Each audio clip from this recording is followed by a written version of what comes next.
Welcome back, folks. We've got the Virginia Democrats doubling down again.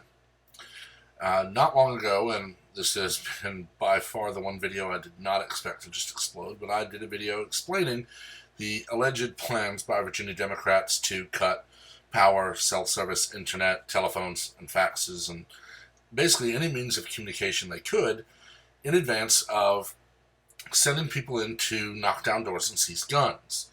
Now, of course, once that made the news, they backed off and doubled down the first time with, fine, we won't take them away, just register them. And as is pointed out, every time somebody says we need a registry, which is unconstitutional, it is the first step to confiscation. They have to know where the guns are before they can confiscate them. That's why the so-called universal background check, which is redundant because we have a federal law requiring a background check.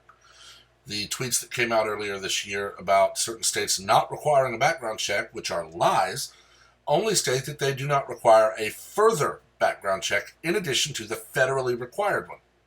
But it seems now Governor Northam is doubling down yet again with a plan to increase corrections budget in advance of possible confiscations. Now, these confiscations will not involve due process. They will not involve warrants issued. They will not involve a crime happening first. It will simply be, I declare this thing to be illegal, surrender it, or go to jail, which is the action of a tyrant. One need only look at World War II Germany and the actual quote by Adolf Hitler, you must, and I'm paraphrasing, you must disarm society to control it. An armed person is a citizen. A disarmed person is a subject. An armed society is a polite society. The founders were very verbose in their writings on the topic of government and governance in the wake of the Revolutionary War. They discussed the Second Amendment, stating on at least one occasion that the average citizen ought to be as well armed as the military that might one day be ordered to subjugate them. Because you see, in 1775, the British Army was sent to disarm the colonists because King George didn't like we uppity colonists protesting to his taxes that were making him richer while doing nothing for us. So, in advance of the army being quartered in the colonies and making us work and pay our taxes, they were to disarm us, and we all know how that went. Now, in the wake of his plan to send his thugs into Virginia townships to kick down doors and seize guns by any means necessary, he's now saying he's going to increase the budget for corrections.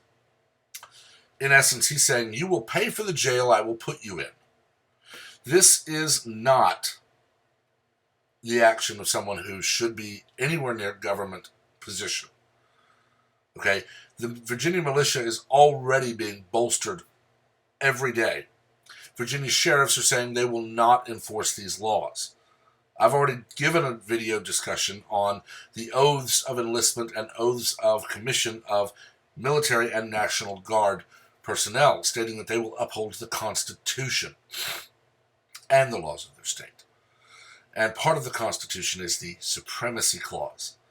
Because if the federal law of the land is the law of the land, a Virginia governor can't say, I declare guns to be illegal.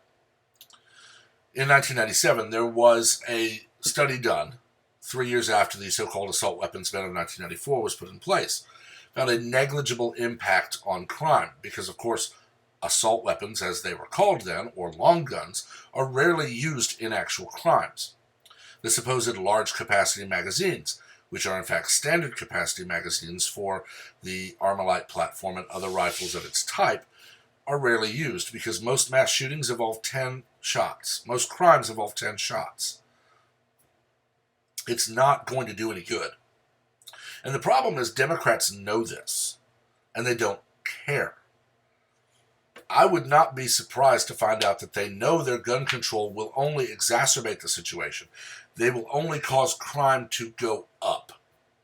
Because I can guarantee you, the day they get these gun control measures passed, the day they have millions of law-abiding citizens in jail for not bowing to the government, is the day crime will go through the roof, and the day we will have tearful Democrats on every news organization's front lead story and front page calling for martial law to bring peace and stability to the country.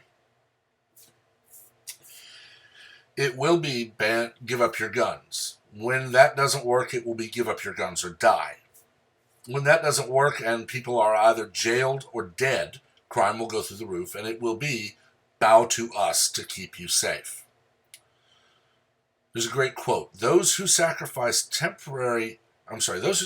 essential liberty for temporary security deserve neither. I often add the addendum and soon lose both. It's very simple. Criminals do not obey laws. It is illegal to go into a store with a gun and rob them. It is illegal to go into any place and start shooting at people. It is illegal to beat your wife. It is illegal to rape. It is illegal to fire willy-nilly out the side of a car. Are you noticing a trend? All of these things that Democrats say banning guns will stop are already illegal. Banning a tool will not change a thing. One need only look at countries where guns are banned, and you'll see that crime was not affected. It was just shifted to a new method. Long guns are used far less frequently than knives or blunt objects or hands and feet. Criminals don't care. Evil beings exist, and they will perpetrate their evil until forcibly stopped. Yet we have members of our government all over this country setting the illegals free after they mow down people in a car or drive drunk and kill someone after we've found out they've already been deported multiple times. Now we have this latest move from Democrats saying give up your method of security against criminals and trust in we who set criminals free, or we will put you in jail. We've already seen red flag laws cause a death in Connecticut. This, if it goes forward and it actually happens, will cause death, multiple deaths in Virginia. Northam and the rest of the Congress in Virginia will still be protected by multiple guards each carrying automatic weapons that they say we're not good enough to be protected by. They're already all but impossible to get legally. They want to ban semi-automatic, and they lie to do it. Well, see, it has the word automatic, so it must be a machine gun. Wrong.